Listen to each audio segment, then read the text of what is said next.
Chers invités, chaque année, au mois de novembre, la Semaine mondiale de l'entrepreneuriat ou Global Entrepreneurship Week inspire des millions de personnes partout dans le monde, à travers des actions locales, nationales et mondiales, destinées à aider les entrepreneurs à exploiter leur potentiel et à en faire des innovateurs et des acteurs du changement.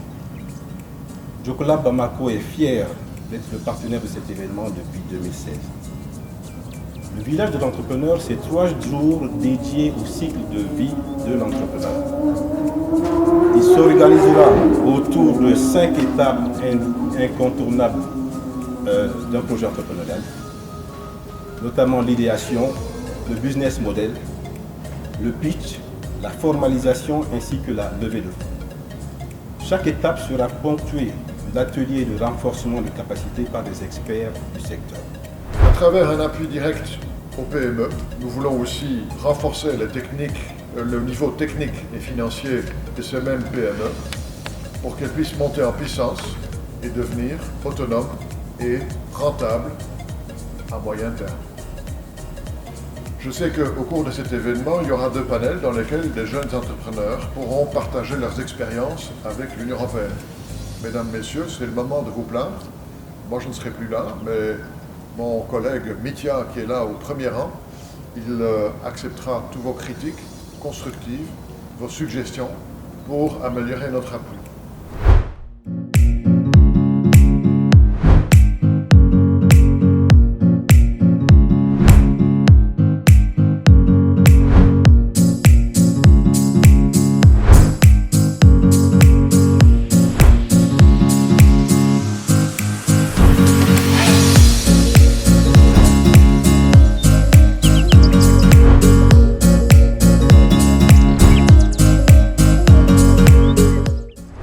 Cette semaine, ici à l'Azalai Hotel, on aura le village de l'entrepreneuriat.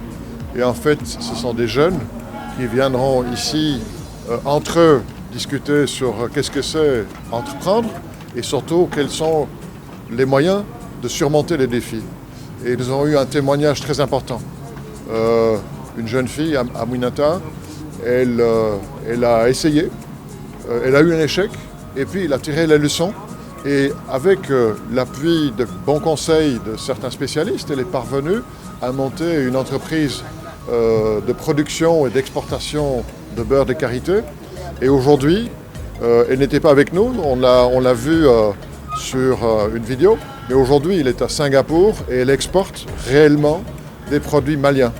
Et donc, je crois que cette histoire, elle doit inspirer beaucoup de jeunes qui sont ici cette semaine pour vraiment apprendre. Parmi eux, ils vont faire des réseautages, mais aussi ils vont avoir accès à des spécialistes qui vont par exemple leur montrer le chemin pour obtenir un financement et surtout pour savoir comment faire pour non seulement produire mais aussi commercialiser leurs produits. Et c'est là où l'Union européenne veut absolument être présente à leur côté pour appuyer ce genre d'initiatives qui apportent des solutions à court terme et à moyen terme.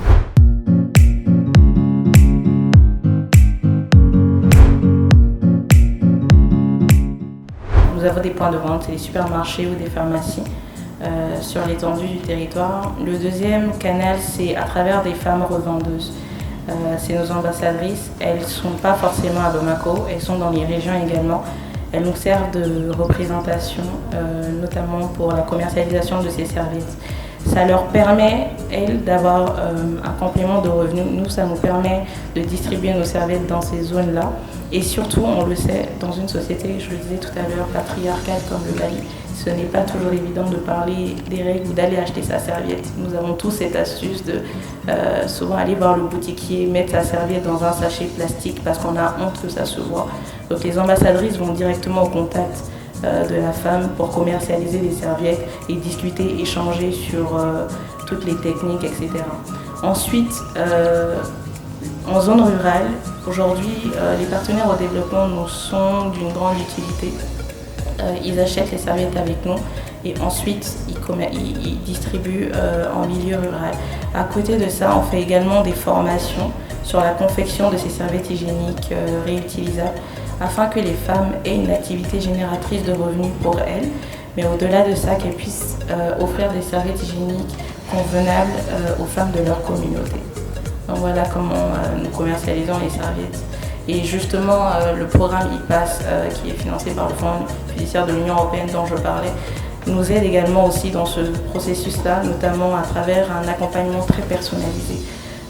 On voit souvent le personnel de Zira Capital qui vient nous voir, qui nous aide justement, qui nous accompagne auprès des femmes rurales pour faire la commercialisation de nos serviettes, nous donner des astuces, etc. Donc voilà, c'est vraiment des accompagnements très personnalisés. Quant à ta question, un jeune qui a une idée de projet, malheureusement nous on n'accompagne plus les idées de projet, on accompagne des projets. Peut-être parce qu'on s'est rendu compte pendant longtemps qu'on perd assez de temps à accompagner des idées. C'est à un moment donné, on a 99% de casse, pas forcément au manque d'accompagnement ou au manque d'accès au financement, mais dû uniquement au manque de persévérance de l'entrepreneur lui-même. Donc du coup, pour nous, la plupart du temps, on le fait gratuitement.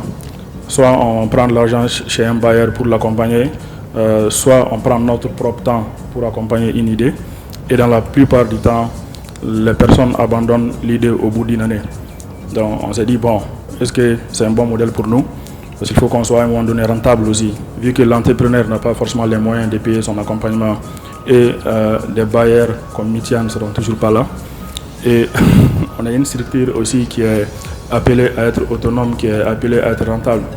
Donc on s'est dit qu'on va désormais accompagner des porteurs de projets qui ont des business qui sont formels déjà, qui génèrent des revenus, mais pas forcément beaucoup de revenus, qui génèrent un peu de revenus.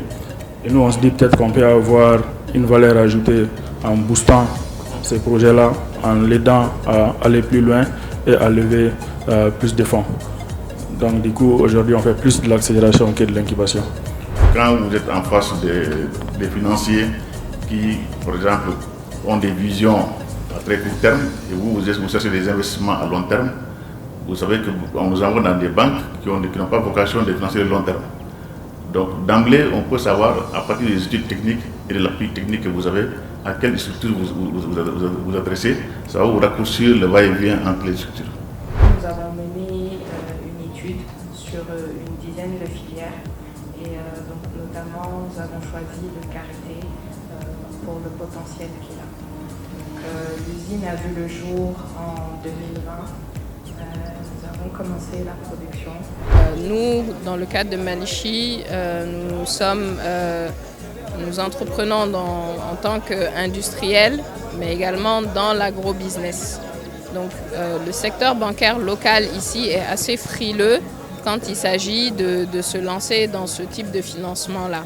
Et des acteurs comme l'Union européenne qui financent en fait avec d'autres structures des fonds d'impact, notamment destinés au financement de l'agro-business, en fait, peuvent venir combler, si vous voulez, le manque de financement qu'on peut avoir localement ici au Mali.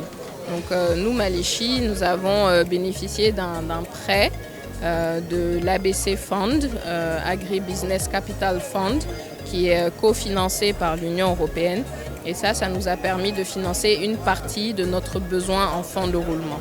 Donc c'est un financement que nous avons complété avec d'autres fonds internationaux et quelques banques locales. Puis c'est le secteur pourvoyeur d'emploi. C'est l'entreprise, c'est là où on transforme la matière première. L'entreprise, c'est le défi de réaliser des chiffres d'affaires localement avec notre coton. L'entreprise, ça permettra au moins peut-être d'exploiter un jour notre or sur place. Tous les produits d'importation, d'exportation que nous avons aujourd'hui ont besoin d'être transformés sur place. Et quand on prend aussi l'agro-industrie, qui est aujourd'hui un secteur très très vaste, parce que 80% de la population malienne est paysanne, donc ça veut dire que nous importons beaucoup de nourriture, beaucoup de produits finis. Donc je dis que les défis africains et dans la sous-région, aujourd'hui nous avons l'IMOA, qui est un espace économique de plus de 300 millions de consommateurs. Donc c'est vraiment des occasions sur lesquelles qui sont des atouts aussi. Vous savez que dans des pays pauvres, il y a plus d'innovation. Parce que nous sommes confrontés à beaucoup de problèmes, ce qui fait que nous sommes obligés de réfléchir plus que les autres. et de créer de nouvelles avancées.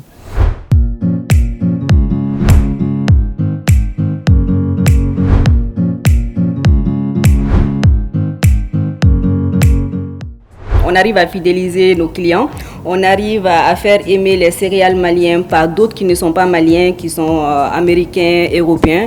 Donc je pense que la qualité est la base de notre réussite.